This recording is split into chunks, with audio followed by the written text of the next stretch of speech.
Have you ever wondered if perhaps the love that hurt you the most was exactly the one you idealized the most?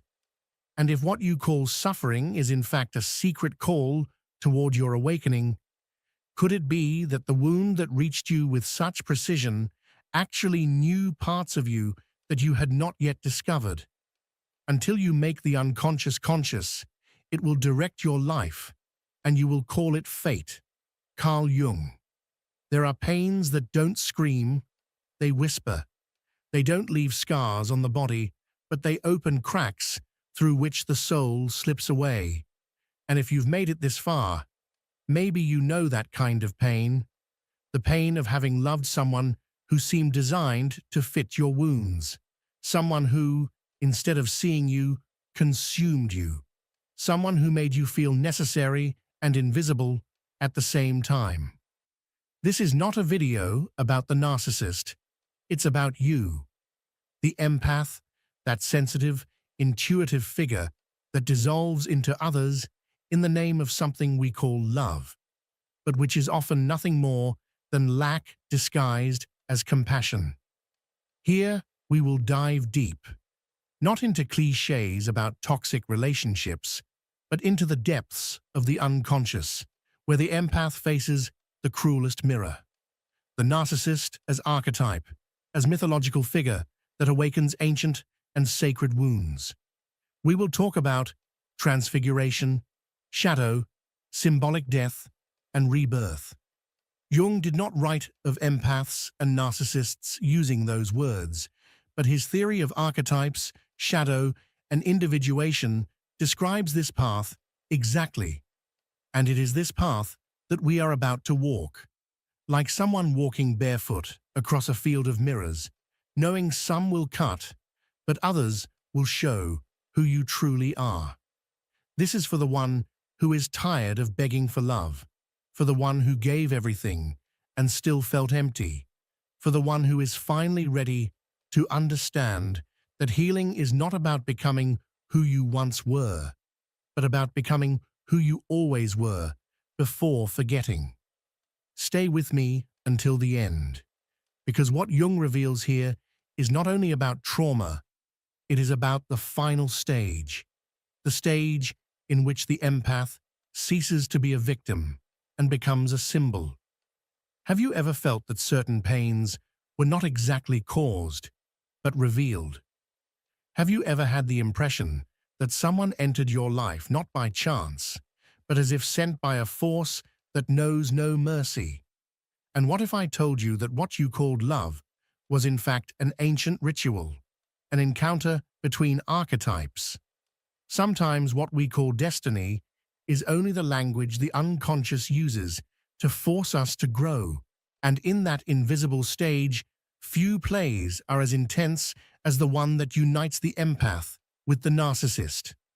They are drawn to each other as if they were opposites, but in truth, they are mirrors. And mirrors, as you know, don't always show what we want to see. They show what we need to see. Jung, in his descent into the abyss of the human psyche, did not see these encounters as simple errors of judgment or emotional accidents. He saw them as symbolic activations, brutal initiations orchestrated by the self, that archetypal instance dwelling in the deepest core of our being. The self, as the regulating center of psychic totality, throws us into experiences that shatter us so that something within can awaken. The empath, by nature, is porous. They dissolve into the other as easily as wind enters a house with open doors. They don't only hear words, they hear silences. They don't only feel spoken pain, but hidden pain. That is both their gift and their curse. The narcissist, on the other hand, is a tragic figure. Not tragic in the romantic sense, but tragic like a black hole, an absence of center that devours everything around it in search of confirmation. They do not feel, they react. They do not embrace, they demand. And perhaps the cruelest part is that they promise what they never intended to give. But this union is not accidental. It is, as Jung would say, a confrontation of archetypes. The narcissist embodies the devourer, the emotional predator, the false king who lives off the energy of others. The empath represents the wounded healer, the unconscious savior, the one who believes they can love enough for the other to transform. But transformation never happens under coercion, and love does not save those who refuse to be seen. This dance almost always begins the same way: a look that captivates, a phrase that feels like destiny, an inexplicable connection that invades like fever. The empath feels they've found someone who finally sees. The narcissist, in turn, finds a refined source of emotional supply, a being who idolizes them without demanding reciprocity. Yet this encounter is deeper than it seems. It activates ancient wounds, childhood ghosts, unconscious complexes. It is as if the empath is drawn to what they once had to endure in order to survive: silence, neglect, emotional abandonment. Here enters what Jung called the inferiority complex, a psychic void the empath tries to fill by being necessary, by sacrificing. They unconsciously believe that if they are good enough, the other will love them. And the narcissist, with seductive performance, offers exactly that: the illusion that the empath is special, unique, chosen. But what seems to be an archetypal romance quickly reveals its cruel nature. The empath becomes trapped in a web of subtle manipulation, a labyrinth where love and violence intermingle, where gestures of affection are followed by brutal omissions, and where all guilt falls on the one who feels the most. It is at this point that the psyche begins to fracture. The empath becomes a faded reflection of themselves. They begin to question, to blame themselves, to beg for crumbs of presence. And the narcissist fuels that process, not out of pure malice, but out of essential emptiness. They do not see the other as a person, but as an extension.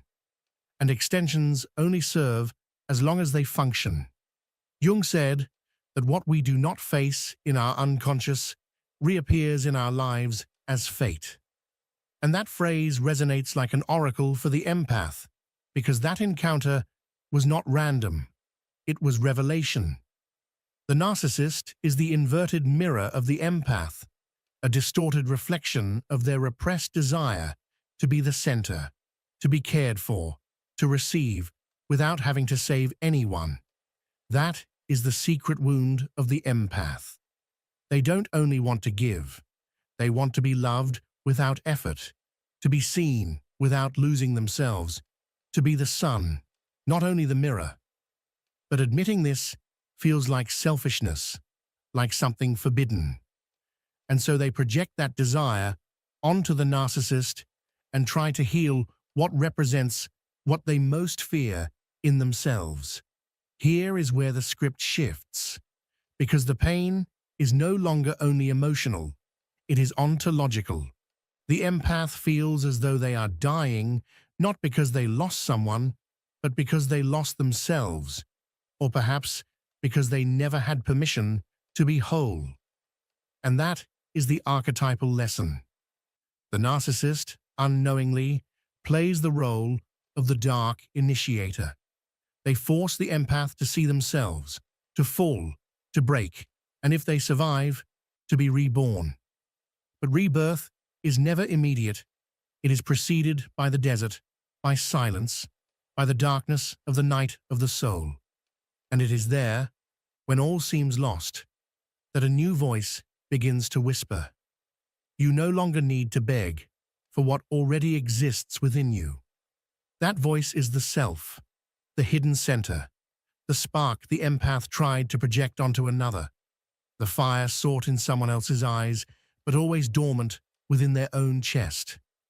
Do you feel it now?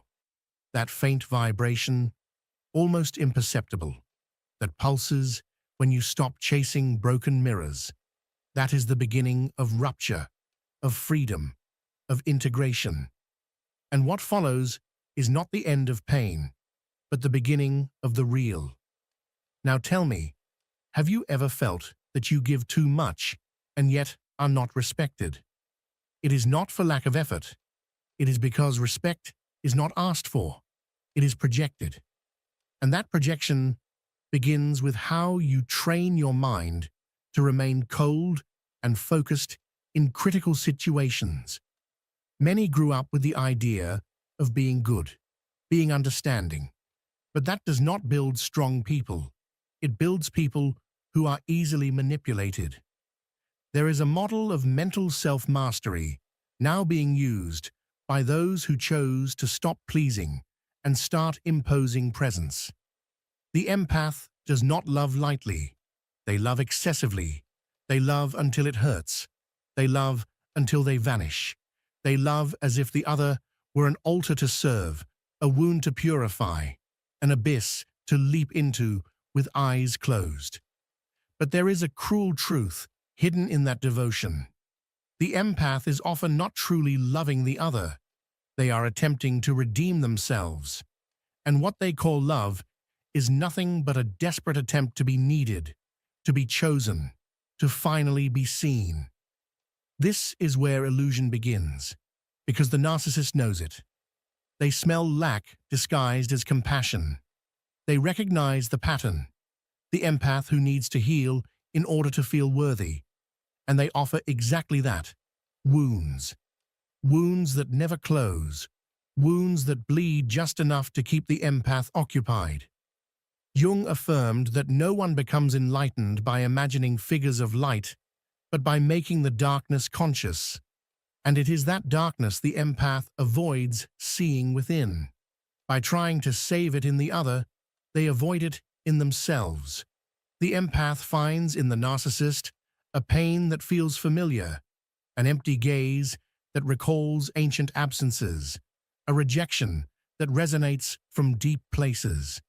And unconsciously they believe that if they manage to heal that person, if they can be so good as to melt the ice of that heart, then perhaps, finally, they will be worthy of love.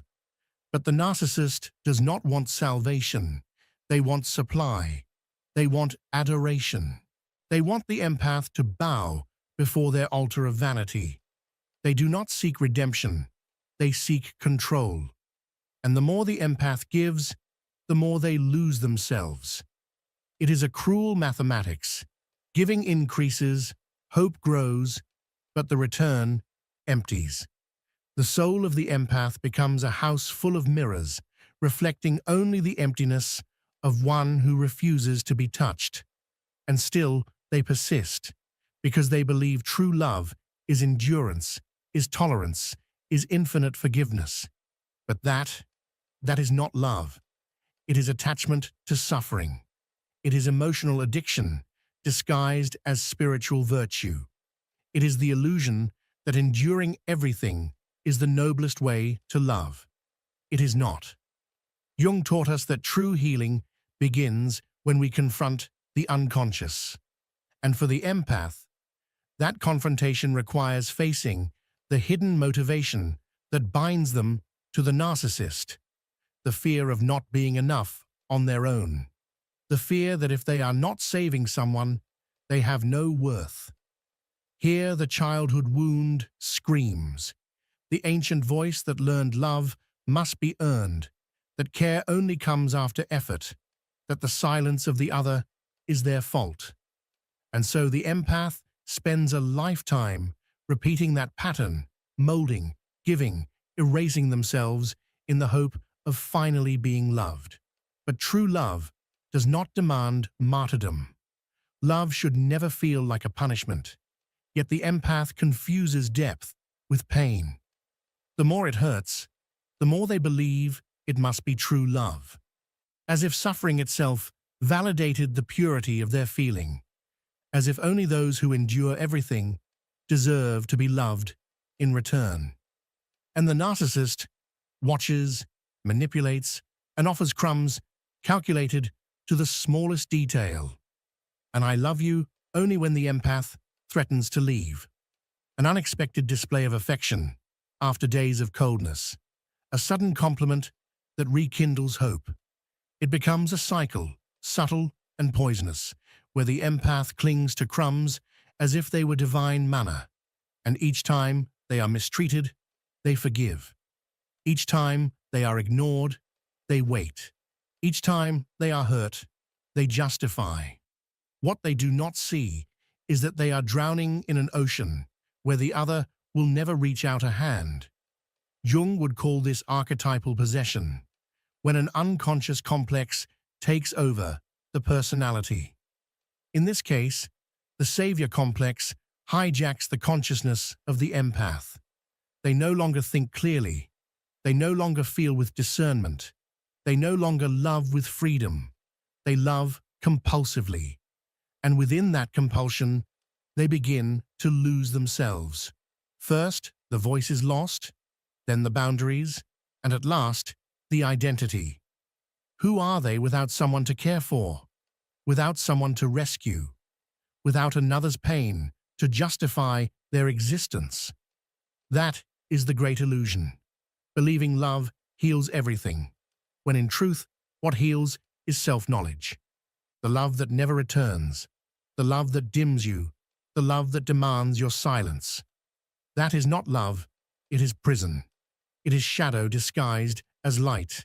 And the empath must understand this before it is too late, before their own light burns out in the attempt to ignite someone who only wants to control the darkness. Salvation is not in healing the other, but in releasing the impulse to always try. Only then does the empath begin to see with the eyes of the soul, to realize that the narcissist was never a project of redemption, but a harsh, implacable, necessary lesson. A lesson that says, you are not here to save what does not want to be saved. You are here to remember who you were before you believed you had to sacrifice yourself to be loved. It is at that point where the illusion starts to collapse, not with rage, but with clarity, with the serenity of someone who, for the first time, can say, this is not love, and I no longer need it. There is a strange moment in the process of breaking away, a silence that is not exactly peace, but rather the muffled sound of a world crumbling within. The empath, after so much trying, waiting, and bending, simply stops. They do not scream, they do not accuse, they do not seek revenge, they simply fall silent. And within that silence, the awakening begins. But it is not a beautiful awakening. There is no heavenly light, no sublime epiphany. It is a raw, uncomfortable awakening, like opening your eyes in a dark room without remembering who you are, like emerging from years in the shadows and realizing the contours of the world were all illusions. Carl Jung said that the encounter with one's own soul is often a somber experience. For the empath, that encounter happens when the narcissist leaves, or worse, when they remain and the empath disappears within, because the other does not change, and finally the empath is forced to. But change towards what, if everything they knew as love, as identity, as purpose, revolved around pain? That moment is what the mystics call the dark night of the soul. It is not depression, not just sadness, but the collapse of identity. The empath discovers themselves alone, not because they were abandoned, but because they no longer recognize who they are. They look at themselves and do not know what they like, what they want, not even what they feel, because they spent too much time feeling for someone else. They lived as an emotional radar, tuned into foreign frequencies, and now they hear only noise. It is within that void that the true self begins to whisper, not with promises, not with grand revelations, but with a subtle discomfort that says, you are alive. You survived. Now listen to me. The problem is, that the empath still waits to be rescued, for the narcissist to repent, for justice to appear, for some external force to confirm that they were good enough. But no one comes, and that is the exact moment when liberation begins. Because by realizing there are no saviors, the empath stops waiting and starts digging inward, as if searching for a hidden spring beneath the soil of their own despair. Jung said that suffering must be fully felt before it can transform us, and the empath finally allows themselves to feel, without justification, without rationalization, without trying to understand the other. They feel rage, they feel shame, they feel guilt, they feel nostalgia for something that never existed, they feel fear of never being loved again. They feel everything they spent years swallowing in silence. And from that storm of emotions, a figure emerges, the true self. That self is not always beautiful, not always pure, not always compassionate. Sometimes it is cruel, sarcastic, selfish, because it is human, because it is real. And the empath who spent a lifetime adapting to be accepted now begins to deconstruct themselves to become whole. What once was fragility becomes strength. What was once a craving for approval becomes discernment. What was once fear of being alone turns into choice. But this does not happen overnight. There is no map, no guarantee, only the abyss. And within that abyss, that psychic void where the narcissist once lived, the empath begins to build a home. Not a castle of illusions, but a silent dwelling where self-love is not performance, but presence. It is here where the dreams begin to change. Jung saw dreams as messages from the unconscious, and at this stage, the empath's dreams transform. No longer of pursuit, of falling, of loss. They begin to show keys, doors, lights that do not come from outside. That is the symbol of the silent rebirth. When the pain quiets, the body speaks, the soul beats, the intuition awakens. The empath no longer seeks to heal anyone, because they realize they were always trying to heal themselves through the other. And now they understand. Healing was never outside, never in the forgiveness of another, never in their change, never in their validation. It was always in the abandonment of the illusion. In the end, the narcissist becomes irrelevant, not because the empath forgets, but because they awaken. And in awakening, they finally understand that to love is not to lose yourself, that to help is not to erase yourself, that to be sensitive is not to be fragile. It is to be brave enough to feel and still continue. This is the moment where the new being is born. Not an empath who lives through another, but a complete human being, with both light and shadow, with boundaries and devotion, with presence and discernment.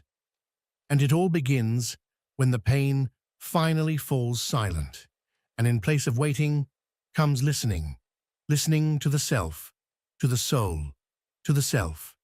And the journey that seemed to have ended is, in truth, only just beginning. There is a silent, almost imperceptible scene that repeats itself in thousands of sensitive souls scattered across the world. It is the moment when the empath, tired, exhausted, torn apart, realizes that no one will ever applaud the sacrifice, that the altar where they bled for love is empty, that the other, the one they tried to save at any cost, never wanted to be saved. It is in that moment that the savior dies, and with him, the myth also dies. Jung warns us that the savior archetype hides a dangerous shadow, spiritual vanity, and in the empath that vanity is refined, subtle, almost invisible. It disguises itself as humility, but it is the same pride, the belief that their love can transform anyone, that their care can heal even what refuses to be healed, that their presence can redeem the absence of the other, but it cannot. It never could. And admitting it is as painful as it is liberating, because the empath built identity upon that role.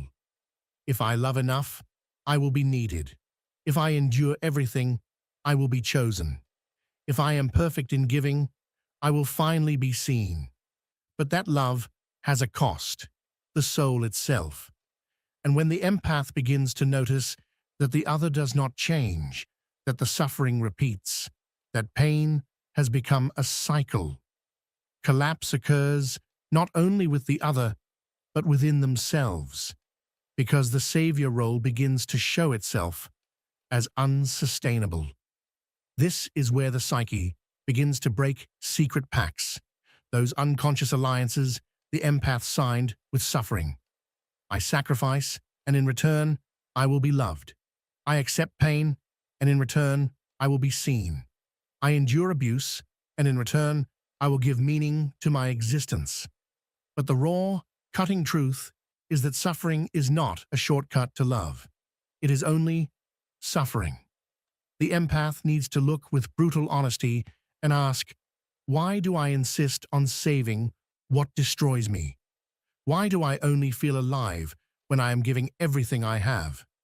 Could it be that deep down, I am trying to save the child I once was by healing the adult I became? This is the point where the martyr archetype must die, because the empath is not only victim, at times also manipulates, though without noticing it. They use pain as currency, silence as punishment, giving as collection, expecting gratitude, expecting reciprocity, expecting redemption. But that is not love. It is contract, dependence, a wounded ego seeking validation. Jung said that the shadow needs to be integrated, not projected.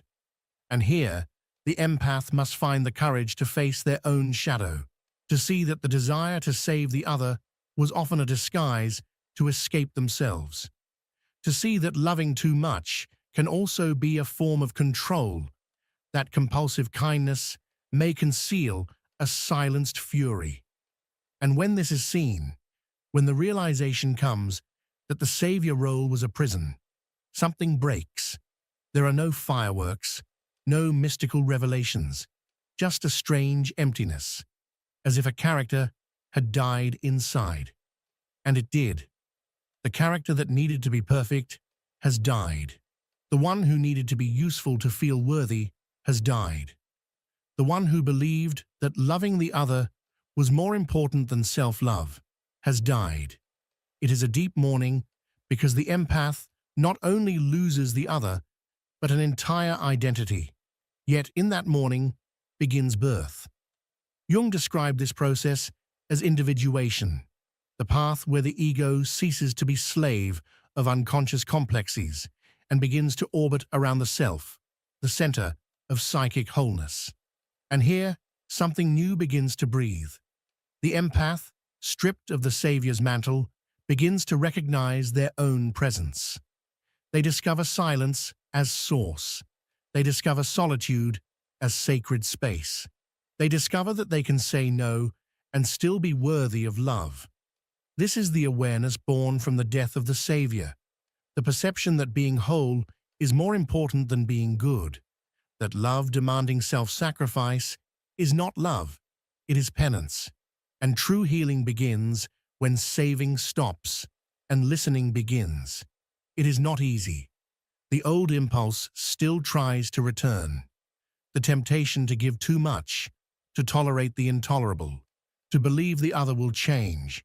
But now, something within has changed. There is a silent space that refuses to accept less than truth, a clarity that no longer yields to empty promises. And for the first time, the empath perceives themselves as someone who does not need to be useful to exist, as someone who can simply be. That is the true revolution, not of the savior who conquers, but of the human who awakens. Because in the end, the cycle of suffering only ends when the empath understands It is not their function to save anyone.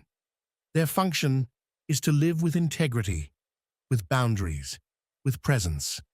And if the other wishes to walk beside them, so be it. But no longer do they bend. No longer do they empty. No longer do they disappear. Pain has shaped them, but does not define them. The wound has marked them, but is no longer identity. Now they walk with another name, awareness. Not all who enter the darkness come out of it. Some are lost, others surrender, but there are those who pass through, not intact, not immune, but transfigured. The empath who survives the encounter with the narcissist is no longer the same. They do not return to what they were, because what they were no longer exists. It is not reconstruction, it is something else, as if something died inside, but from that death, something will shine. Jung would call this psychic alchemy, the art of transforming pain into awareness, shadow into wisdom, trauma into symbol. And that is precisely what happens here. The pain that once consumed now illuminates. The absence that once screamed now guides. The wound that once bled now speaks with its own voice, steady, silent. Transfiguration is not a miracle. It is a slow, invisible, untransferable process. The empath begins to move from another place. They no longer respond as before, not because they became cold, but because they became whole. They no longer need to rush to extinguish the emotional fire of others. They no longer need to prove value through effort. They no longer need to give everything to receive almost nothing. Now they know. They know their presence is enough. They know their love does not have to be suffering. They know their boundary is sacred. But there is a detail few understand. The empath did not become narcissist, did not close, did not grow cynical, simply learned to distinguish what is love from what is a broken mirror. Before, everything was absorbed. Now, they choose. They choose what enters, what touches, with whom they walk. And that choice does not come from the mind. It comes from the body, from a new inner vibration, from a peace that needs no explanation. This is the light born from shadow, not bright, visible sunlight, but the light of the cave at the bottom of the well, of the symbol that only shines in darkness. Jung describes this stage as the emergence of the realized self, the integration of opposites, the union between what we were and what we refuse to be. The empath now looks at the narcissist and no longer feels hatred, but clarity, because they understand that it was necessary, that without the encounter with shadow, they would still be trapped in characters, still be the savior, still begging for crumbs.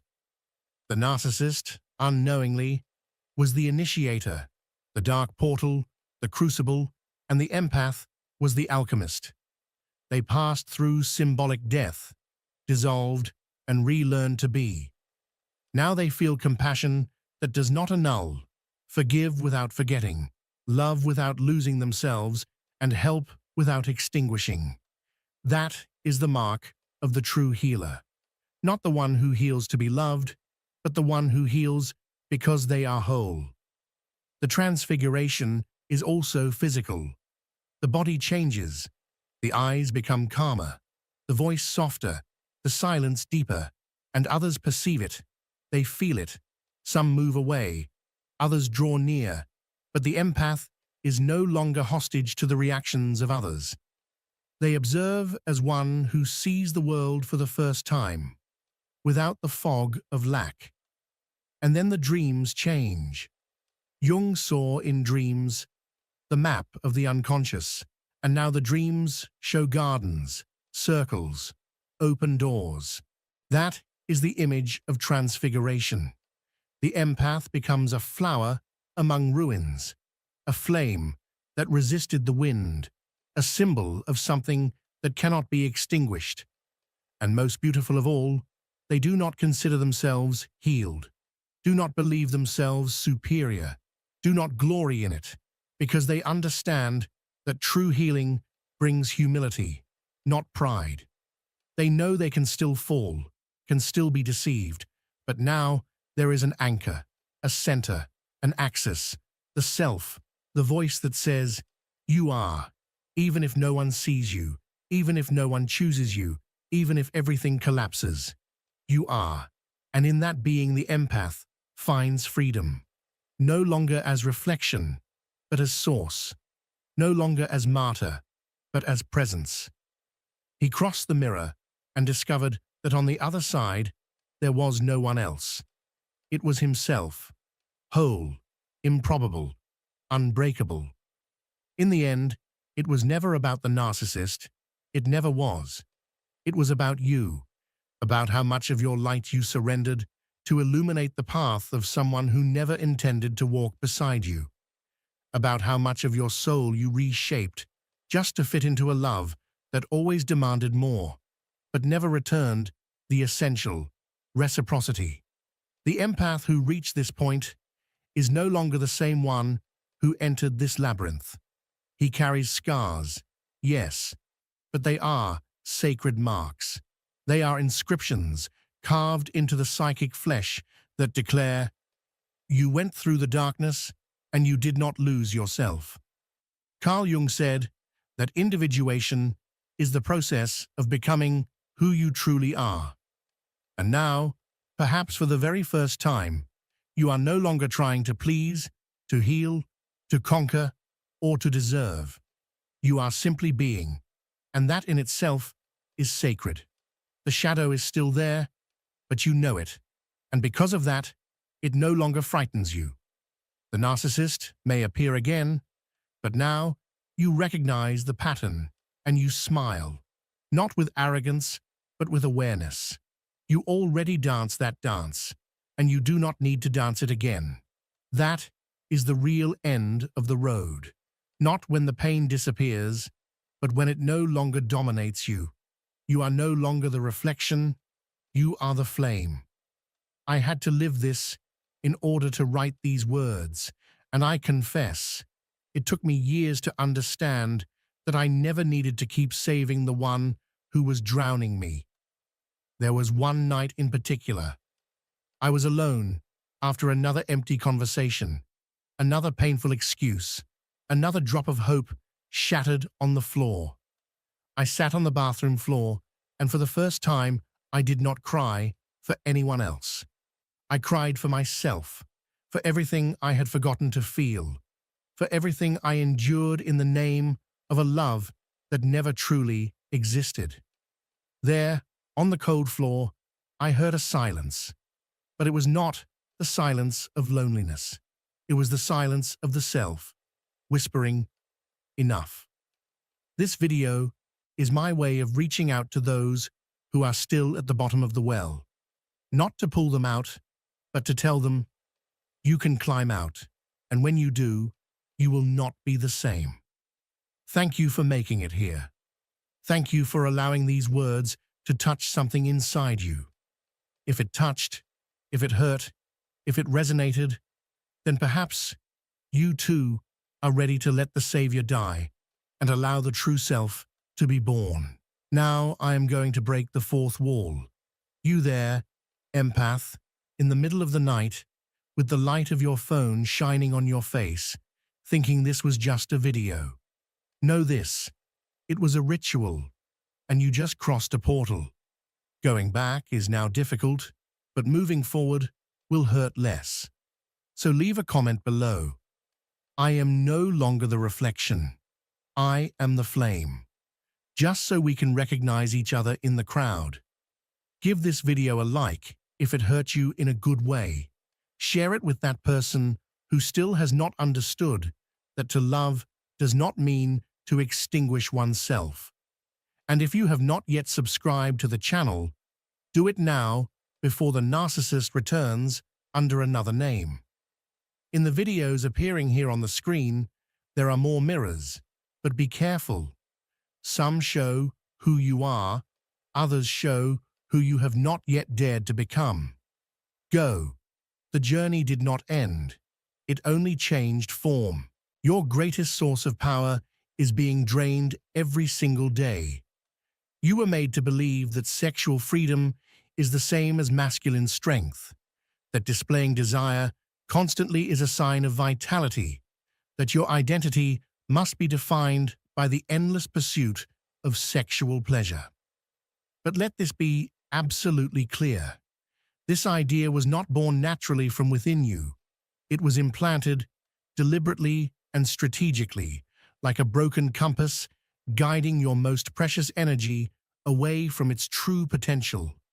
And without realizing it, you absorbed this distorted concept completely. You became like a reservoir that leaks, a generator of force that burns all its fuel before creating any real power.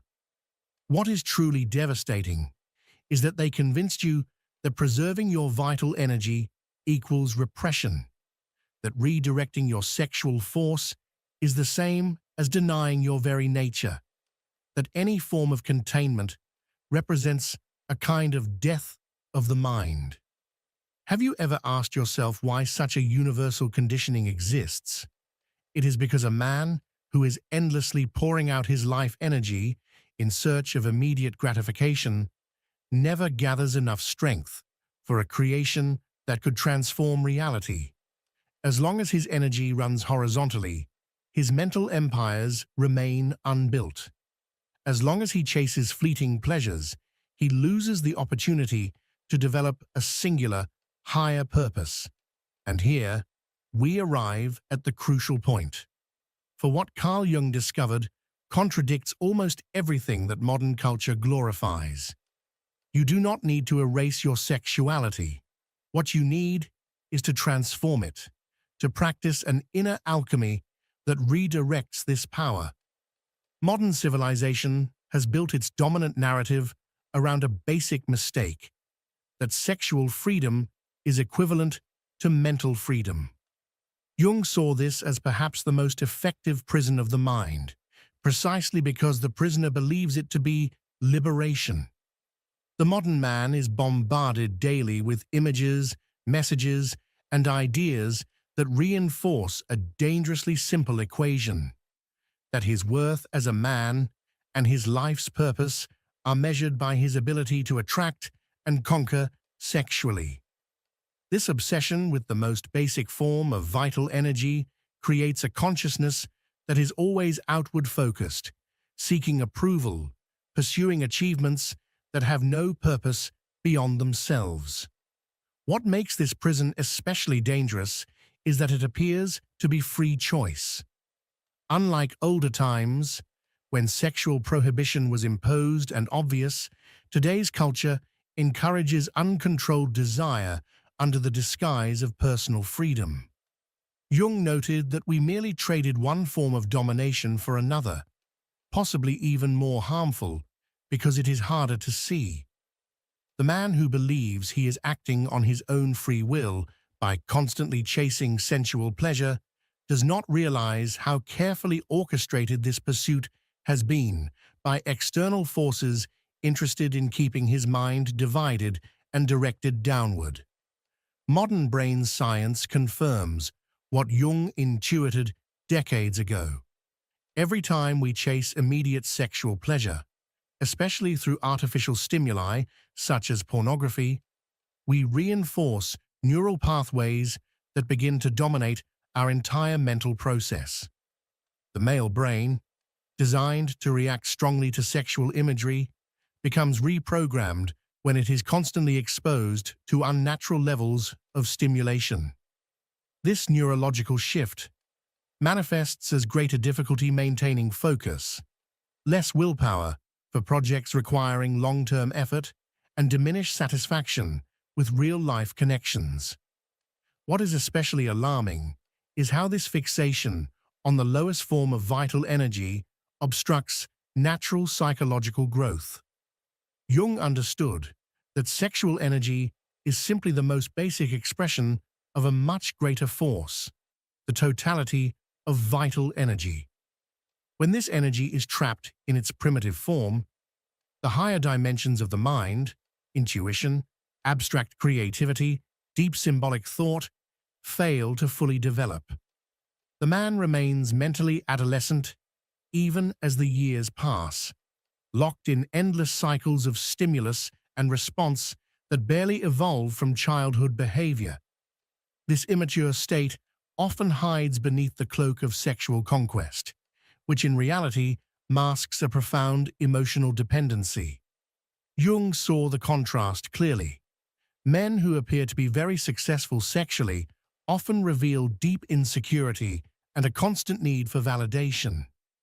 Their conquests are not expressions of true vitality, but attempts to compensate for an inner emptiness that strangely grows with every empty victory. The endless cycle of desire, conquest, momentary pleasure, and subsequent emptiness creates the perfect psychological landscape for consumption. A man permanently dissatisfied, seeking in the next external stimulus the fulfillment that will never be found there. Jung's most revolutionary idea for understanding the male psyche was recognizing that vital energy, far from being only sexual force, represents the whole reservoir of mental energy available for human growth. This force follows a basic law of conservation. It cannot be created or destroyed, only transformed and directed. The practice Jung called sublimation is not about artificially repressing desire, but about consciously transforming it into higher forms of creation and spiritual expression, a process resembling mental alchemy. This inner alchemy works through what Jung called the transcendent function, the mind's capacity to transform raw, primal energy into more complex and integrated manifestations. Sexual impulse in its raw state is like crude fuel, powerful but uncontrolled. Through conscious practice, this same energy can be elevated to sustain artistic creation, profound understanding, spiritual connection, and unshakable willpower. The difference lies not in the quantity of energy, but in how it is used and expressed. History shows countless examples of this transformation. Newton, Tesla, Beethoven, and many other creative geniuses often chose periods of sexual abstinence in order to channel their vital force into works that change the world. Jung noticed that spiritual traditions, both in the West and in the East, created specific practices to direct sexual energy toward higher states of consciousness.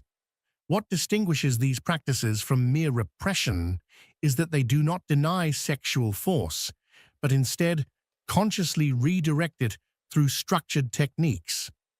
This transformation of energy requires what Jung called the introversion of the libido, the turning inward of attention and energy from external objects of desire toward the inner process of growth and integration. This change allows energy that once leaked outward in pursuit of fleeting pleasure to be recollected and focused inwardly. The result is not less power, but more intensity and refinement, like the difference between scattered heat and the concentrated precision of a laser beam. Jung observed that this transformation often walks hand in hand with individuation, the gradual process of becoming a whole and complete person. Remaining too long in the purely physical expression of vital energy often signals a stagnation in personality development, whereas the capacity for sublimation usually accompanies the rise of consciousness and the unification of previously divided parts of the self. This connection suggests that redirecting sexual energy is not merely a technique for being more productive, but a fundamental step in psychological maturity. And it is important to understand, as Jung emphasized, that this process does not mean radically denying the body or rejecting sexuality as a vital aspect of human experience. Quite the opposite. It means cultivating a more conscious and intentional relationship with one's own life energy. Sexuality that is integrated into the whole personality enriches and strengthens other aspects of life, while uncontrolled, compulsive sexuality impoverishes and displaces them. This difference between integrated sexuality and compulsive sexuality stands as one of Jung's most important contributions to understanding healthy masculine growth. For modern society continues to promote a vision of masculine power that is surprisingly simplistic, incomplete, and tragically misleading. Carl Jung observed how the modern era has reduced the archetype of the warrior into something almost cartoonish, a man who conquers sexually, who piles up possessions, who dominates only in shallow and external ways. Yet the deeper and more powerful layers of mature masculinity remain almost untouched, ignored as if they had no place in today's world. The essential contrast Jung pointed to is that real masculine power does not appear through the constant dispersal of energy into external conquests, but rather through the capacity to contain, concentrate, and consciously direct the vital force of life. Throughout history, nearly every tradition of male development recognized this fundamental principle. Mastery of the self comes before mastery over others. The samurai warrior, the medieval knight, the Zen monk, and the Stoic philosopher all shared one understanding. Man is not truly powerful because he dominates others, but because he has learned to govern himself. Jung realized that this ancient wisdom has been nearly inverted in the modern male psyche, where giving in to impulses is mistaken for freedom, and self-control is seen as repression or denial. This confusion creates a strange paradox. Men who endlessly pursue sexual release in search of power often end up feeling weaker, emptier, and less capable of real strength. Frequent sexual release, especially when driven by psychological compulsion rather than conscious choice, scatters vital energy. It literally drains the nervous system of the resources needed for transformative work, leaving behind fatigue, diminished clarity, reduced willpower, and a subtle erosion of inner strength. Yet these are exactly the qualities required for genuine power in the world. Jung saw that this cycle of dispersed energy traps men in dependence as they seek ever stronger external stimuli to fill an inner void that only grows larger. This is the same dynamic described in Eastern traditions as the leaking of Jing, the gradual loss of essential vitality through excessive, unconscious sexual expression. In this sense, the man empties himself not only physically, but also mentally and energetically, becoming easier to manipulate and less capable of maintaining his own vision and purpose. The contrast grows sharper when we consider the link between a desexualized mind and true masculine charisma.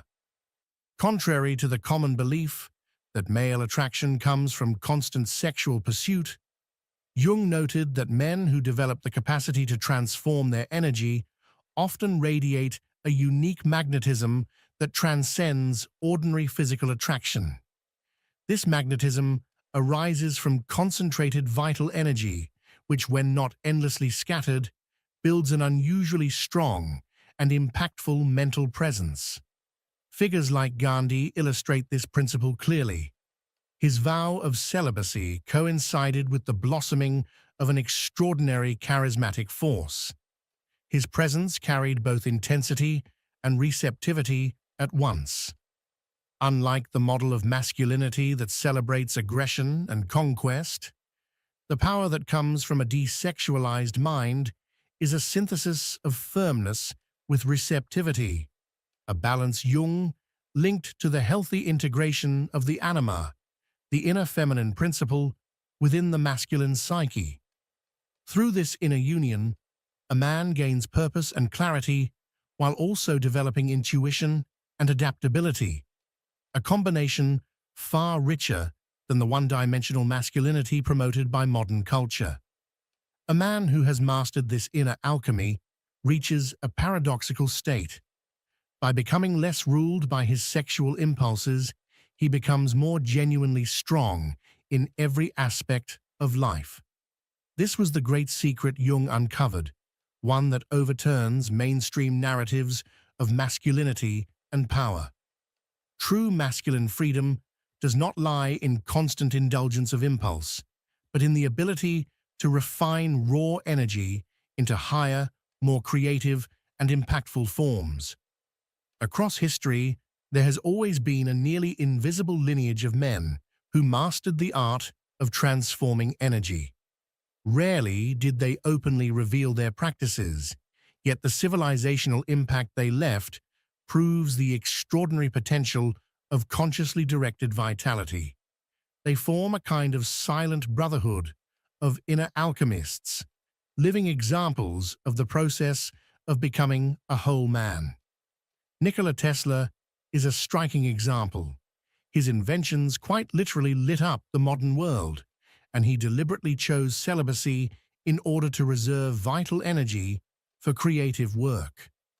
Tesla himself said that his remarkable inventive abilities came from transforming sexual energy into intellectual power. He once remarked that no great invention or world-changing achievement could ever be accomplished by a man who lacked mastery over his sexual instincts. His capacity to visualize was so extreme that he could construct and test entire machines in his mind before producing a single physical component.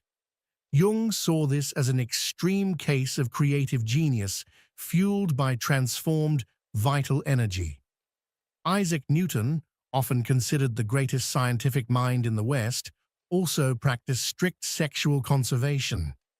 His contemporaries thought it strange that he appeared indifferent to sensual pleasures, but in truth, it was a conscious discipline. He focused his energy entirely on exploring the deepest mysteries of the universe.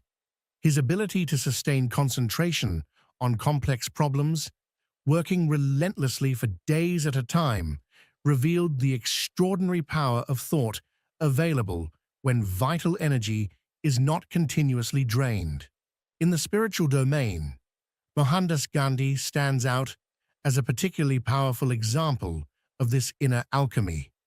Taking a vow of brahmacharya in midlife, Gandhi transformed himself from an ordinary lawyer into a spiritual and political force who shook the world. He openly linked his growing inner strength and external influence to the transformation of sexual energy. Brahmacharya, which means mastery of all the senses in thought, word, and deed, was for him the key to an unshakable spiritual and physical vitality. The charisma he developed, the sheer ability to move millions without institutional power, embodied the very force Jung associated with successful sublimation. His presence was not built on domination or aggression, but on a deep, radiant energy that others could feel. It was this invisible yet undeniable power that allowed him to lead through inspiration rather than control. Again and again, history shows that the men who mastered their vital energy were the ones who altered the course of civilizations. Jung recognized that this was not repression, but transformation, not denial of instinct, but its refinement. The real warrior, in this sense, is not the one endlessly conquering outwardly, but the one who learns to direct his inner fire with discipline, consciousness, and purpose. And from that mastery comes the kind of power that does not fade with time, because it is rooted not in impulses, but in the very essence of life itself. In philosophy, Arthur Schopenhauer perhaps explained more clearly than anyone else the profound relationship between sexual conservation and intellectual power. He observed that the nervous energy preserved through the renunciation of immediate sexual gratification becomes available for other, higher functions of the human being. What is normally spent outwardly in a fleeting act could instead be channeled into creativity, reflection, and the pursuit of truth. Schopenhauer noted that many of the greatest works of art, poetry, music, and philosophy throughout history were not accidents of genius, but the result of individuals who succeeded in transforming their sexual drive into something far greater than its purely physical expression. This observation anticipated what modern neuroscience now confirms. The very same brain resources involved in sexual processing are precisely those required for higher levels of intellectual and creative achievement. Carl Jung, reflecting on this same principle, recognized the repeating pattern in the lives of extraordinary artists and visionaries. Figures like Beethoven, Michelangelo, and Leonardo da Vinci, who often passed through phases of chosen sexual abstinence, during which their most powerful and inspired creations emerged. This connection was not accidental. It served as direct evidence of the principle of conserving and redirecting vital energy. The almost supernatural intensity that marks humanity's most enduring works of art often originates from this concentration and sublimation of life force, a force that would otherwise be spent in its most basic form. What set these masters apart was not only their immense productivity, but also a unique kind of presence that seemed to radiate from them. Those who met them frequently spoke of a magnetic aura, an energy that surpassed ordinary physical attraction and touched people on a deeper, more spiritual level. This presence came directly from the density of energy that naturally forms when life force is consciously conserved and refined. It created a mental field so powerful that others could feel it intuitively and respond to it without words. To apply Jung's insights on the transformation of energy in today's world requires both practicality and depth. Jung emphasized that this process is not simply a behavioral technique or a matter of discipline. It is a psychological journey that unites body, mind, and spirit into a higher synthesis. The modern man, and equally the modern woman, faces particular challenges in undertaking this journey. We live in a culture saturated with sexual stimuli, designed not only to distract, but to drain vital energy. Everywhere, images and messages are crafted to pull our attention outward, fragmenting it and dispersing the very life force that could be used to create, to think, and to transcend. Yet it is precisely because of these overwhelming challenges that the practice of conscious transformation has become so important today. The first practical step begins with what Jung called the withdrawal of projection, the act of perceiving how mental energy is normally projected outward onto objects of desire. This perception is not merely intellectual, it is experiential. It involves directly observing, without judgment, how the mind automatically spends energy on sexual fantasies, on the search for approval, or on compulsive behaviors. Through this kind of observation, one gradually dissolves the automatic identification with impulses, creating a vital space between stimulus and response. And within that space, true freedom of choice emerges. It is essential to highlight the distinction Jung made between repression and conscious transformation.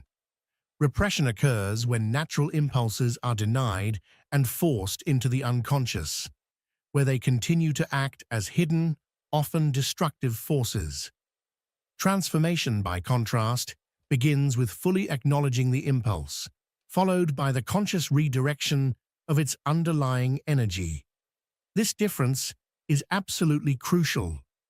Many people avoid practices of conservation precisely because they confuse healthy transformation with unhealthy repression, not realizing that they are entirely different psychological processes. Embodied practices that unite body and mind have proven especially effective in assisting this redirection of energy. Traditions such as yoga, qigong, and internal martial arts were developed with the specific purpose of channeling life force through the body-mind system, gradually refining it into subtler forms. These disciplines provide advanced methods for circulating and elevating energy that would otherwise be wasted in purely physical release. Jung, aware of the wisdom contained in these ancient traditions, often pointed to bodily practices as essential supports for the deeper work of inner psychology. Alongside physical disciplines, contemplative practices are just as crucial. Meditation, when practiced consistently, creates an inner space where impulses can be observed without immediately identifying with them. In that pause, energy is no longer lost, but can be redirected upward. Jung emphasized that meditation is not merely a technique for relaxation, but a transformative practice that gradually alters our fundamental relationship with vital energy. Particularly effective are forms of meditation that cultivate direct awareness of energy moving within the body-mind system, consciously elevating it from lower to higher centers of being. The practical side of this path also includes close attention to diet and lifestyle. Jung noticed a direct link between one's patterns of consumption and one's ability to transform energy. Overstimulating diets, alcohol, recreational drugs, and irregular sleep all create states in the body where vital force is easily squandered instead of refined. By contrast, simple nourishment, proper hydration, regular contact with nature, and sufficient rest provide the necessary foundation for the subtler psychological work. Equally important is conscious attention to one's informational environment. The modern mind is constantly bombarded with sexualized content designed to hijack attention. If Jung had lived in the digital age, he would have strongly emphasized the need to set conscious boundaries around media consumption, recognizing that attention itself is a form of energy. This includes intentional breaks from technology, deliberate limitation of exposure to sexualized imagery, and creating physical spaces free from dispersive stimuli. All of these measures support the concentration of energy rather than its dissipation. The deeper aspect of this work, as Jung pointed out, involves what he called active imagination, the conscious interaction with symbolic images that arise from the unconscious when vital energy is directed inward rather than outward. This practice allows the gradual integration of life force into the full development of the personality, enabling energy that was once consumed in purely physical expression to now nourish intellectual, creative, and spiritual dimensions of human experience. The result is not an impoverishment, as modern cultural narratives suggest, but an extraordinary enrichment of life. And so the question arises, now that you are aware of the immense power of the desexualized mind, what will you do with this knowledge? Will you continue to scatter your life energy in momentary gratification, or will you begin transforming it into creative force to manifest your highest potential? Imagine for a moment what 3 areas of your life would benefit most if you mastered the art of energetic transmutation. Would it be your creativity, your clarity of thought, your spiritual depth, or perhaps the quality of your relationships? If this message has resonated deeply within you, then you already know the answer. Write in the comments, inner mastery, outer power. Share this video with someone who might need this reflection, someone who could truly benefit from hearing these words at this exact moment in their life. Often we underestimate the power of a simple message, yet a single thought, a single phrase, or even a single reminder can change the direction of someone's entire day, and sometimes even their destiny. You never really know the battles that another person is silently fighting. You never know how much of a difference it could make for them to receive a message of encouragement or wisdom when they need it most. What feels small or ordinary to you could feel like a miracle to someone else. That is why sharing what resonates with you is not just about spreading content. It is about planting seeds of light in the lives of those around you. If this message touched you in any way, take a moment to pause and give it value. Leave a like, because that simple gesture tells us that this content matters, that it reached you, and that it is worth continuing to create more. Every time you press that button, you are not just interacting, you are helping this community grow, allowing these words to reach more people who are searching for answers, comfort, or clarity. It is a ripple effect. A small action from you has the power to extend far beyond what you imagine, amplifying the reach of these reflections until they arrive at the heart of the person who needs them most. And if you want to keep walking this path together, if you want to continue receiving more reflections, more insights, and more content that can inspire you and accompany you in your personal journey, then subscribe to this channel. By subscribing, you are not only staying connected, you are also making a commitment to yourself, a commitment to keep opening your mind and your heart to new perspectives. Each video you watch becomes another step in your growth, another opportunity to pause and reflect, another chance to remember who you are and what you are capable of. So take this as more than just a casual ending.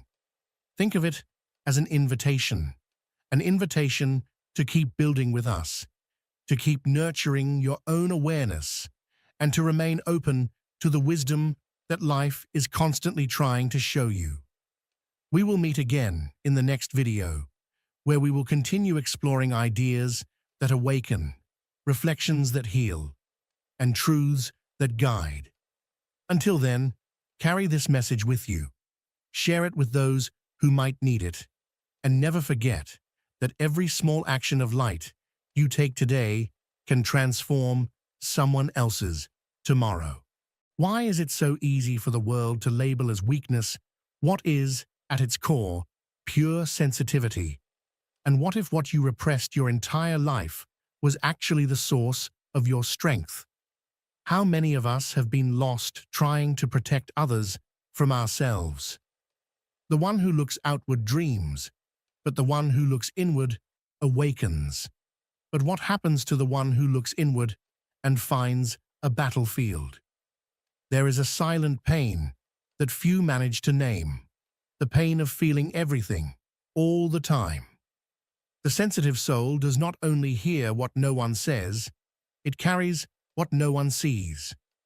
For decades, it became the emotional refuge of an indifferent world, reduced to too sensitive, forced to silence intuition, to soften the gaze, to smile, even while collapsing inside.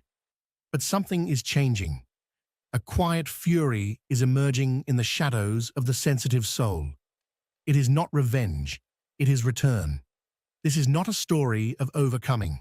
It is a story of integration, of someone who, after spending so long trying to be light, finally accepts the shadow. And if you are here, perhaps you are already feeling it.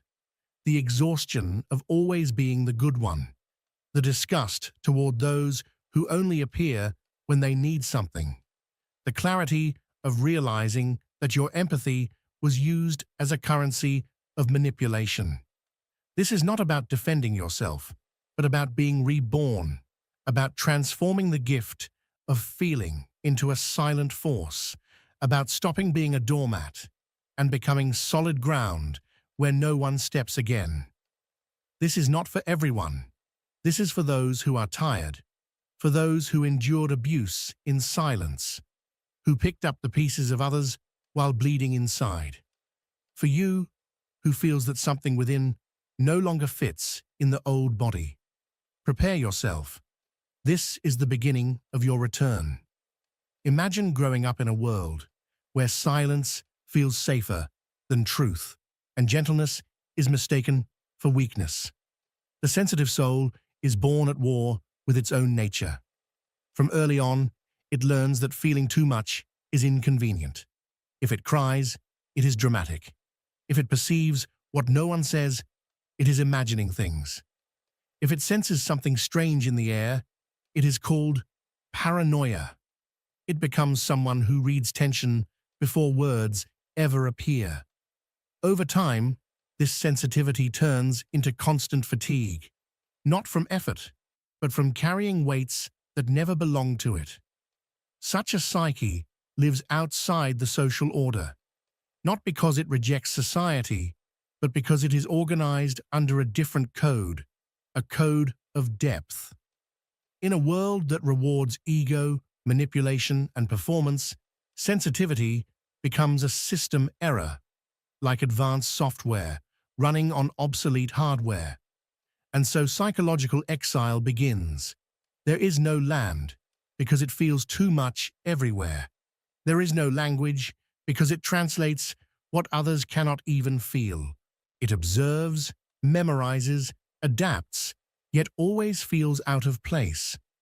The problem is not only the pain it feels, but what is done with that pain. We live in an age where the loudest voice is mistaken for truth, where dominance is confused with leadership, where elegant manipulation is celebrated as intelligence. Meanwhile, sensitivity is labeled intense, complicated, difficult. What goes unnoticed is that this same sensitivity is mapping everything. Every humiliation, every emotional trap, every subtle aggression. It does not react, it records. Years are spent in an invisible school of real psychology, without books or teachers, only survival inside social theater. And what is learned there cannot be unlearned. While the manipulator seeks attention, sensitivity seeks silence. While words are sharpened, it listens between lines. While predators bare their teeth, it detects emotional blood from afar. This exile is real, not self-pity. It is the consequence of living in a world where sensitivity has no place. Yet there is a vital truth. What is denied controls you. What is accepted transforms you. And sensitivity is beginning to understand that exile was training, pain was initiation. Intuition is a radar, not a curse. The world is collapsing under the weight of its own coldness, and ironically, it is the one silenced for feeling too much who now holds the tools to rebuild what is falling apart. The exile is returning, but not the same. It returns lucid, with clean hands and altered vision, because once you know, you cannot return to the same place. There is something else you must understand. Have you noticed that when you most need calm, your mind collapses? That loss of control is not only emotional, it is mental. It happens because most were trained to feel before thinking, to react before observing. The problem is structural. No one taught us to train the mind like a muscle. That is why small frustrations explode and every challenge becomes internal defeat. But there is another way to operate, a structure based on science, applied philosophy, and silent mental techniques that reprogram responses and place you back in command. Every strength is born from a fracture, and in the abyss between who we are and who we pretend to be lies a truth so raw that only the desperate dare to touch it. You have already noticed how, after enduring everything for too long, something inside shifts. It is not anger, but a sharp clarity, cold, almost clinical, as if the soul, tired of being wounded, finally stood up from the negotiation table and overturned it. This is the return to the opposite. When a psychic impulse is repressed for too long, it reverses course. What once drowned becomes a wave. Softness turns into a wall. Passive empathy transforms into strategic intelligence. Sensitivity does not seek conflict, but there comes a moment when the soul refuses to keep cushioning the world. It was kind when everything screamed to flee. It was compassionate with those who lacked even a trace of empathy. It explained too much, gave too much, waited too long. The reward was chronic exhaustion of the soul and self-abandonment disguised as altruism. Yet here is the paradox. That very pain pushed it inward, into the labyrinth. And there it encounters the shadow, the rejected, suppressed part, the one that says enough. Ignored, it sabotages. Integrated, it liberates, returning fragments of the self that were buried to be accepted. Firmness abandoned to avoid being seen as harsh. Anger buried to avoid disappointing. Assertiveness dissolved into smiles to avoid conflict. When sensitivity integrates its shadow, it does not become cold, it becomes whole.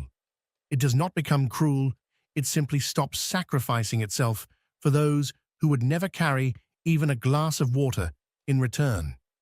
The shift is subtle. No scenes, no noise, only internal. One day it simply stops responding, stops explaining, stops smiling on command, and acts in silence. That silence is frightening, because it belongs to one who no longer negotiates energy, who no longer asks permission to exist intensely. It is the silence of understanding that sensitivity was never weakness, but a muscle growing underground, and now that muscle is ready. The world taught sensitivity to fear its own anger, to treat refusal as sin, to distrust instinct. But there is a warning. What we refuse to face within ourselves appears as fate, and the destiny of sensitivity is sooner or later to meet its opposite, not outside, but within. That opposite is not an enemy, but an antidote. When that happens, something deep reorganizes. Sensitivity stops begging for love and begins filtering presence. Stop seeking approval and begin living by your own codes, not to defend yourself, but to preserve yourself. Because now you know that whoever feels the entire world needs boundaries as strong as their capacity to love. Whoever reads between lines must learn to stay silent where there is no listening. Whoever offers depth must choose carefully where to dive. That is the investment. That is the birth of the other side of the empath, the part that no longer wants to fix the world, but to build a new space where existence does not need to be edited. The empath no longer needs to react to pain. It can be used as a compass, as fuel, as a portal. And when that happens, no one recognizes him anymore, because he finally recognized himself. There is a kind of silence that is not calm, it is accumulation. And whoever feels too much inevitably becomes a walking archive of everything the world tried to sweep under the rug. For years, the empath was that emotional broom, gathering the crumbs of others, swallowing words no one wanted to hear, dissolving conflicts before they exploded. And the price of that supposed peace was always the same, always the same. But every sacrifice has a limit, and there comes a moment when even the sweetest soul begins to boil in silence. That fury is not theatrical. It does not scream. It does not break plates. It happens like a silent tide, but with enough weight to drag continents. It is the fury of accumulation, of constant self-erasure, of always being the mature one, the evolved one, the one who understands others, while no one bothered to understand him. That shadow now returning is the part of the empath that was denied to fit in, the ability to say no without trembling, to leave without explanations, to look into the eyes of emotional abusers and feel nothing, neither hatred nor desire for revenge, only a sober emptiness that says, "You no longer belong here." This force has been called the integration of what lies beneath. It is not about stopping feeling. It is about stopping twisting yourself so others feel comfortable with your light and even more with your darkness. Because now, the empath understood that the shadow is part of salvation. The part that learned to cut without hesitation, to block the number without warning, to not respond to provocation, to stand up from a table where the served dish is emotional manipulation. This silent fury does not want to hurt. It wants to prevent being hurt again. It is not about taking revenge on those who drained energy. It is about becoming unreachable to them, speaking less and seeing more, stopping the attempt to convince the blind to see. The trained empath, the one who integrated the shadow, is the one who frightens manipulators because there is no reaction. Perception sharpens. Patterns are detected before they become crises. Manipulation is seen before the first smile, and more importantly, there is no longer an attempt to save anyone, not out of coldness, but out of clarity, because it was learned in the most bitter way that saving someone who does not want to be saved is sinking alongside them. This silent fury shows itself in small actions, in the message that will never be answered again, in the call that rings until it cuts off, in the meeting that is left without feeling the need to explain, in the circle of friends that shrinks until only those who truly see remain. And for the first time, there is no guilt. Instead, there is relief, because it was understood that empathy without limits is not love, it is self-sabotage, that welcoming too much can simply be an elegant way of abandoning yourself, and that understanding others too much is often a way of avoiding looking at yourself. It has been said that the shadow is mostly gold, and when the empath begins to extract that gold, it shines in a different way. It is not the shine of performance, it is the shine of a steady gaze, of a present body, of the exact word. Now there is no need to raise the voice. Silence carries weight. There is no need to explain. Absence speaks instead. There is nothing to prove. The firmness of being whole is argument enough. This is the empath the world did not expect. No longer the emotional pillow where everyone rests, but a strong presence that commands respect even while smiling. Because now, something essential is understood. If the world does not know what to do with those who feel too much, then let the world learn. Most people believe that intelligence is what can be measured in tests, logical thinking, mental speed. But there exists another form of intelligence, more subtle, more lethal, harder to conceal, and impossible to manipulate. The emotional intelligence of an awakened empath. For years, the empath was mocked for this capacity. They said they were dramatic, unstable, volatile, that they thought too much, felt too much, reacted too much. But what no one understood was that they were not reacting. They were absorbing, analyzing, comparing, and cataloging. Every micro-expression, every contradiction between words and body language, every subtle shift in tone, everything was stored in a silent database, invisible, yet devastatingly precise.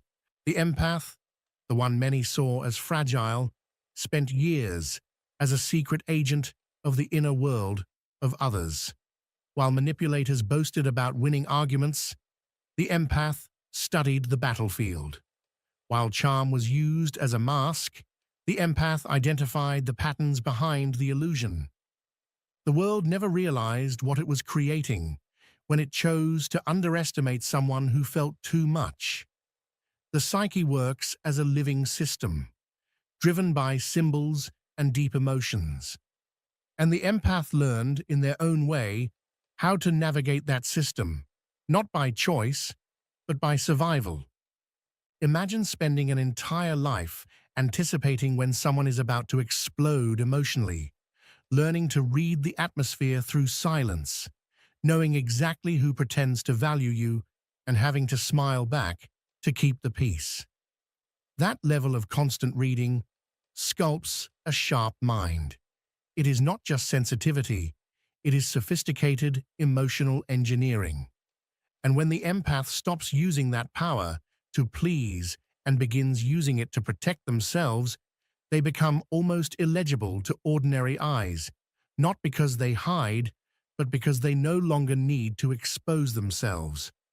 They understood that real power lies in knowing more than is said, in perceiving more than is reacted to, in choosing with surgical precision what deserves their energy and what deserves silence. The emotional intelligence of the awakened empath does not shout.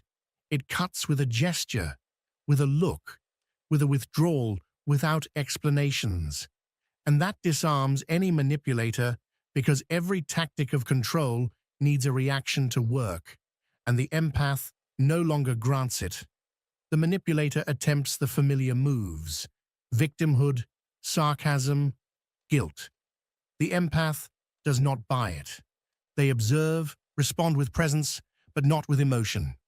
Coldness is not the point. Discernment is. It is emotional maturity that no longer needs to prove anything. That was done for years. Explaining, justifying, bending. Now they choose and withdraw with the same lightness with which they once gave themselves. But what is most striking is that they do it without becoming cruel. Because the empath's weapon is not hatred, it is clarity. The clarity of someone who understands they are no longer here to serve as anyone's emotional cushion. That empathy is a gift, not a public service, and that the energy once spent trying to save others is now used to build their own peace. Awakened empaths develop something rare: the ability to read intentions. They do not listen only to words, they listen to subtext. They do not trust only what someone shows. They trust what the body reveals. They do not need to be told what you feel. They perceived it before you noticed it yourself. And when properly directed, this becomes a brutal emotional advantage. Because in a world of social games, the empath does not play. They anticipate. They see the game before the first move. And here is the detail. They do not play because they already know who will lose. The empath with integrated emotional intelligence is not in a hurry. They know when to step away. They know when to wait. And above all, they know when to allow the other to reveal who they are without interference. This is more than protection. It is mastery. It is not about manipulating. It is about seeing, about using one's own sensitivity as an emotional X-ray lens, about trusting the inner radar without needing external validation. And that changes everything, because now relationships are built on reciprocity, not on lack. Now no is said without guilt. Now boundaries are set without trembling. Now emotional games are recognized before they begin. The emotional intelligence of the empath became a radar, but it also became a filter. Nothing enters without passing through it. Nothing remains without earning it. And what no longer serves leaves in silence. This is the moment when the empath becomes invisible to those who once exploited them. Not because it vanished, but because its frequency rose to a level where manipulation can no longer reach. This can be understood as lived individuation, the union between feeling and knowing, between emotion and discernment, between love and boundary. This is the awakened empathic mind. There is no longer fertile ground for emotional abuse, but rather a gentle fortress that only allows entry to those who honor the space. And if you have come this far, you may be recognizing yourself, tasting this new clarity, and finally understanding that your sensitivity was only the surface of something far greater. You are not fragile. You are trained. You are not unstable. You are refined. You are not weak. You are dangerous to those who cannot face truth. From here on, the game changes. There comes a moment when the empath stops running, not because a destination was reached, but because there is no longer a need to flee from the self. It is difficult to explain to those who have never lived it, but a strange peace arrives after years of emotional noise, a kind of sacred exhaustion where there is no energy left to please or to defend, only presence and clarity.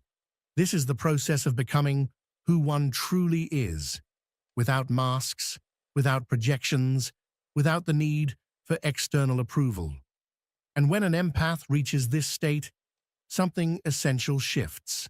The game is abandoned.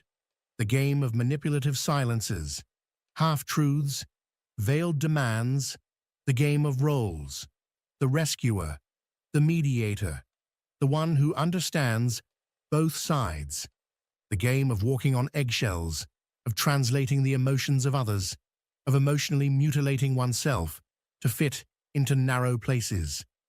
None of that matters anymore, because now the self is seen whole, with light and shadow, with tenderness and firmness, with empathy and non-negotiable limits. Liberation does not arrive with noise.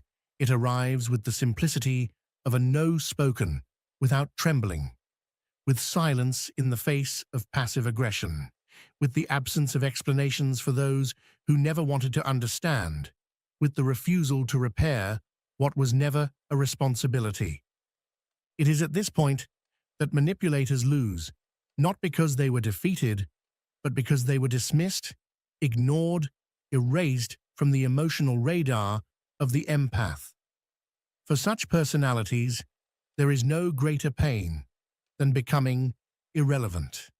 And that is exactly what happens when individuation takes place. Autonomy within the psyche is established. There is no longer a need for dysfunctional dynamics to feel necessary.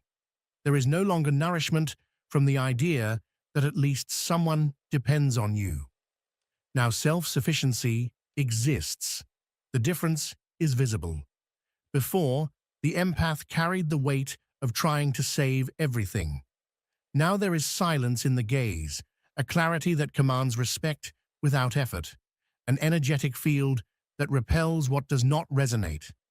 There is no longer a need for protection. Protection has been embodied.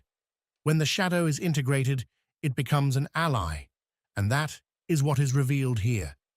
The empath who welcomed anger, pain, limits, and frustration transformed into a solid presence. Provocations no longer disturb. Explanations are no longer given to those who distort. Understanding is no longer sought from those who choose not to listen.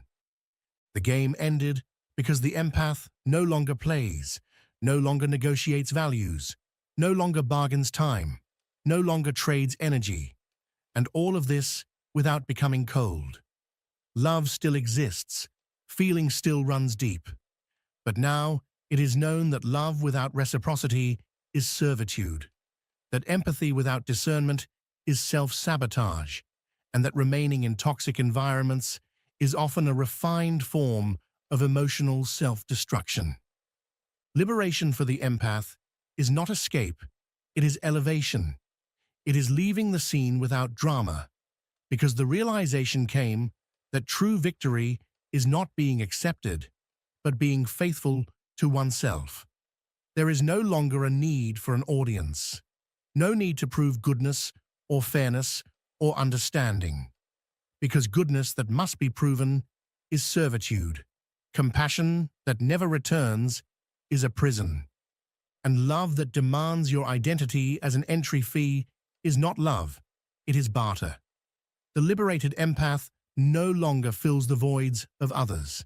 Personal voids are recognized and cared for with patience, with tenderness, with limits. Availability ends for those who only drain. Access is closed to those who feed on chaos. Peace is no longer offered in exchange for acceptance. This is liberation, rejecting the game and creating a new environment, a place where relationships are built with real presence, where sensitivity is welcomed not as an exception, but as a foundation, where silence is not punishment, but rest, where no does not destroy bonds, but makes them real.